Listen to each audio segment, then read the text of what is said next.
ଦାନ ଅର୍ଥାତ୍ ଦେବା, ଏହା ପୁଣ୍ୟ ଅଟେ।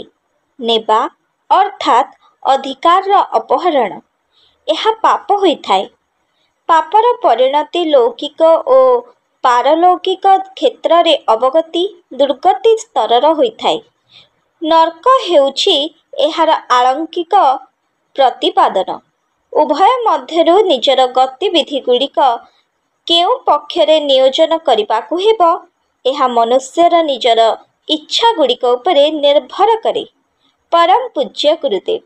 ଅଖଣ୍ଡ ଜ୍ୟୋତି, ଫେବୃଆରୀ ମାସ 2025 ମସିହା, ପୃଷ୍ଠା ସଂଖ୍ୟା 11। विचार क्रांति दूत यूट्यूब ओडिया चैनल को सब्सक्राइब करिया सह परवर्ती वीडियो प्राप्त करिया पई बेल आइकन दबांतु एवं विचार क्रांति दूत ओडिया फेसबुक पेज सह जोड़ी हुंतु। धन्यवाद।